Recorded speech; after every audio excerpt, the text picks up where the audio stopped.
혹시 MSG가 나쁜 거라고 생각하시나요? MSG의 유해성에 대한 연구 결과를 제가 본 기억이 있는데 MSG 먹으면 죽을 수도 있대요. 어떻게 해요 저희? 체중의 절반 이상을 한 번에 먹으면 죽을 수도 있대요.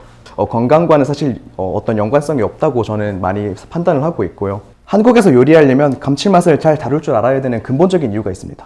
혹시 왠지 아시는 분 계신가요? 한국은 그러니까 식재료의 맛이나 식재료의 품질이 좋은 나라가 아니에요. 때로라고 하면 기후나 뭐 토질이나 이런 종합적인 농산물 키우기 좋은 환경 이런 걸 일컫는 말이잖아요. 근데 우리나라에서 가장 최상급의 때로화가 세계 기준으로 보면 4등급이에요. 가격도 저렴하지도 않아요. 그러다 보니까 우리나라는 사실 복합 조미의 중요성이 되게 큽니다. 그러니까 감칠맛을 좀 강하게 주는 게 중요한 국가입니다. 더불어서 감칠맛의 중요성이 코로나 팬데믹 이후로 더 커졌어요. 코로나 때 외식업체들이 되게 많이 문을 닫았는데 식품회사들은 매출이 1.5배에서 2배 상승했어요. 사람들이 집밥을 해먹으니까. 식품의 감칠맛은 감칠맛 증폭 공식을 통해서 극대화되어 있습니다. 돈이 적게 들어도 더 강한 감칠맛을 낼 수 있으니까. 두 번째로는 식품은 외식이랑 달리 여러 가지 제품을 한데 놓고 식사를 해요. 대상 제품, CJ 제품, 어디 제품, 오뚜기 거 이렇게 해서 놓고 먹잖아요. 근데 만약에 타사 제품보다 감칠맛이 약하면 같이 먹으면 아무 맛도 안 나는 것처럼 밋밋하게 느껴지거든요. 그래서 식품회사 제품들은 감칠맛이 극대화되어 있습니다.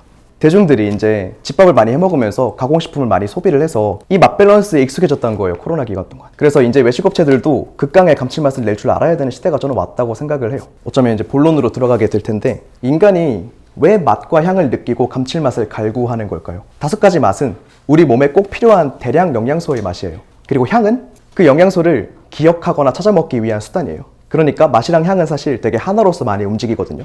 부티릭 애시드라는 이제 성분이 있는데 이게 치즈의 주된 향기 성분이에요. 치즈의 그 쿰쿰하고 시큼한 그 막 먹음직스러운 향이 있잖아요. 감칠맛이랑 짠맛이랑 같이 있을 때 치즈 향으로 느껴지지 만약에 맛이 없으면 토사물 향으로 느껴집니다. 실제로 토사물에 있는 향, 냄새 성분이에요. 이렇듯이 똑같은 향도 어떤 맛이랑 같이 있냐에 따라서 좋거나 나쁘거나 이렇게 되기 때문에 이 맛과 향의 상관관계를 되게 신경 쓰는 게 되게 중요한데 감칠맛은 그런 역할을 되게 강하게 합니다. 왜 그러냐면 우리 살이랑 근육이랑 머리카락이랑 호르몬 세포 이런 것들이 다 단백질로 이루어져 있죠. 단백질은 다시 20가지 종류의 아미노산으로 이루어져 있거든요. 그 단백질이 가장 많이 들어있는 아미노산이 글루탐산이에요. 글루탐산 플러스 소금 하면 이제 MSG가 되잖아요. 그래서 그 MSG가 글루탐산의 맛인데 과거에는 단백질을 자연에서 구하기 되게 어려웠어요. 동물을 사냥해야 되고 고기는 또 빨리 썩고. 감칠맛이 있는 음식을 먹으면 단백질을 대량으로 얻을 수 있다는 경험치가 우리 DNA에 각인되어 있기 때문에 감칠맛은 음식을 땡기게, 맛있게, 향긋하게 만드는 겁니다. 이렇듯 글루탐산이라는 게 먹어서는 안 될 미지의 화학물질이 아니라 우리 몸에 꼭 필요하니 맛있게 느끼는 물질일 뿐이고요. 사실 자연의 다시마에 존재하는 글루탐산이나 공장에서 만드는 글루탐산이나 화학적 구조는 똑같습니다. 그러니까 미지의 합성법으로 만드는 게 아니고 발효를 통해서 만들어요. 각각 언제 어떻게 사용하는 편이 현명할까요? 미원은 글루탐산 단독의 감칠맛이 요즘 이제 핵산 넣어서 출시되긴 하는데 원래 이제 글루탐산 단독의 감칠맛이거든요. MSG는 20가지 종류의 아미노산들 중에 한 가지 아미노산의 맛을 내기 때문에 암만 그 맛이 좋다 한들 적은 재료를 써서 만든 요리에 단독으로 이용하면 감칠맛이 인위적인 듯이 느껴지고요. MSG는 사실 고급 요리용이에요.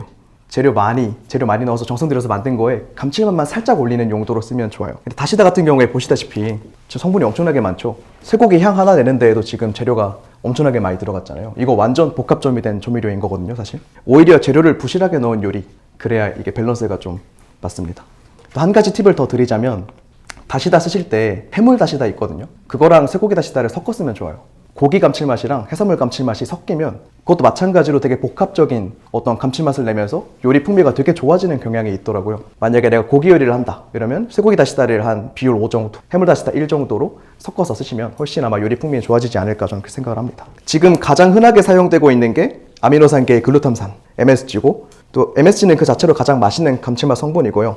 글루탐산 같은 경우에는 뭐 다시마, 토마토, 간장, 뭐 된장 이런 데 흔히 들어있고 아스파트산이 보이시죠? 콩나물이랑 아스파라거스에 아스파트산 함량이 풍부한 거예요.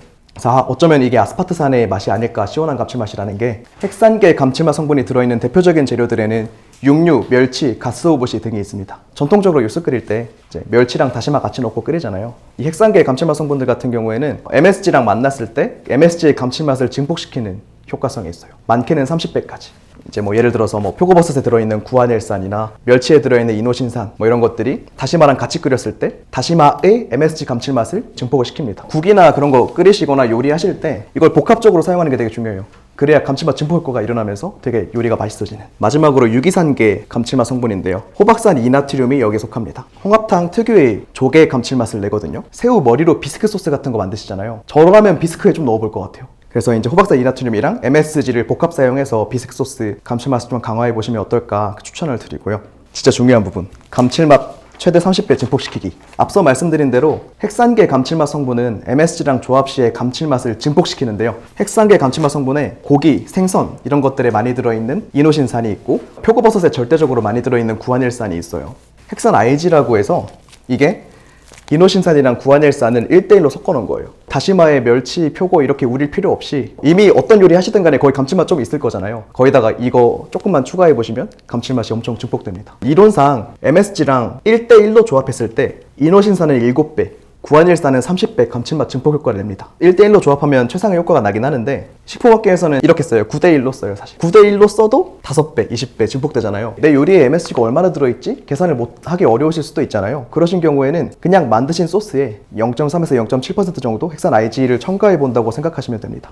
다 엄청 맛있어질 거예요. 그러니까 이건 미원 넣는 거하고는 비교가 안 됩니다. 더불어서 구안일산 같은 경우에는 잡내 억제 효과가 되게 커요. 그래서 내가 고기 요리하는데 잡내가 난다 하면은 구안일산 효과 엄청 좋습니다. 조미료는 쓰기 싫다 하시는 분들은 이 표를 참고해서 요리하시면 되겠습니다. 여기에 MSG랑 이제 이노신산이랑 구안일산 비율 여러분들 프린트에 다 있거든요. 전문 유통인 분들이 조미료 이렇게 색깔별로 구분해 놓고 하시더라고요. 저는 그 양식을 좀 빌려서 미원 같은 경우에는 좀 신기한 거는 미원에도 어쨌든 소금이 붙은 거니까 염도가 있다는 점, 이런 부분 참고해 주시면 유용할 거고요. 연두의 염도는 16에서 17%인데 시판되고 있는 간장이랑 비슷해요. 그래서 나 연두 쓸 줄 모르겠다 이러시면은 레시피에 간장의 한 4분의 1, 5분의 1을 연두로 대체해 보시면 이 감칠맛이 확 올라올 겁니다. 연두가 감칠맛이 엄청 세요. 초록색 연두 순 제품은 콩발효액에 무랑 양파 육수 섞은 건데 국, 나물, 볶음, 무침 그냥 어떤 요리하든 좀 잘 어울려요. 요리 향을 좀 해치지 않는 그런 경향이 있고, 주황색 제품은 생강 육수가 들어간 거거든요. 그래서 고기 요리에 잘 어울려요. 탕 이런 거에 쓰면 잘 안 어울립니다. 핵산 RG 같은 경우에는 이건 더 설명 안 드리겠습니다. 호박산 이나트륨 같은 경우에는 아무래도 식품 소재로 많이 쓰기 때문에 B2B로 많이 거래를 하는 품목이라 이금기 치킨 스톡이랑 매기 치킨 스톡이에요. 이 업장에서 제일 많이 쓰는 거 두 개죠. 이금기 치킨 파우더 같은 경우에는 건조 닭고기가 9% 들어가요. 원래 말리기 전에 닭고기 함량으로 환산을 하면 거의 한 70% 정도의 닭이 이 제품에 들어있는 거예요. 이 친구 같은 경우에는 닭고기 향료랑 구운 닭고기 향료만 들어있습니다. 제 기준으로는 얘가 더 맛있어요. 향료를 잘 썼는지 얘가 더 맛있더라고요. 그래서 나중에 한번 직접 드셔보시면서 여러분들 취향에는 어떤 게 더 맞는지 한번 보시고, 그럼 사용을 어떻게 해야 되는지가 달라집니다. 실제로 닭고기가 들어있으면 어떻게 사용을 해야 될까요? 요리 처음부터 요리할 때 넣어가지고 오래 뭉근하게 가열할수록 감칠맛이 점점 풀려나오겠죠. 얘는 처음부터 넣어야 돼요. 근데 얘는 처음부터 넣으면 휘발하는 거예요. 그러니까 얘는 팔팔 끓이면 닭고기 뉘앙스 없어지고 감칠맛만 남는 거예요. 얘 같은 경우에는 요리 마무리에 넣으면 좋습니다. 저라면 둘 다 씁니다. 요리 처음에 얘 넣고 마무리 간할 때 얘 넣고. 이금기 액상 스톡 같은 경우에는 진짜 조식하시는 분들이 이거 좋아하시더라고요. 얘는 백후추 향이 되게 많이 나서 좀 이국적인 그런 치킨 스톡이고요. 청정원의 치킨 스톡 제품인데 염도를 16%에 맞췄습니다. 그게 일반적인 간장의 염도예요. 이금기 37%, 38%, 매기 20%, 이거 오타입니다. 20%, 이금기 39%, 엄청 높잖아요. 간장에 익숙한 우리나라 사람들이 좀 익숙하게 받아들일 수 있는 염도의 제품으로 만들었어요. 타마리 간장 뭔지 아시나요 혹시? 일본에서 된장 만들 때 수분기를 빼내기 위해서 눌러놔요. 눌렀을 때 새어나오는 물이 있어요. 그거 모아놓은 거예요. 그래서 엄청 진합니다. 좀 진한 간장이라고 보시면 됩니다. 굴소스도 여러 종류가 있는데 해천 굴소스는 되게 카라멜 향이 많이 나요. 비린 걸 별로 안 좋아하는 분들은 이런 걸 좋아하실 수도 있어요. 이것도 되게 유용하게 쓰시라고 넣어놨어요. 채소별로 어울리는 젓갈을 이런 것도 참고하셔가지고 김치 담그시거나 겉절이 하실 때 한번 활용해 보세요.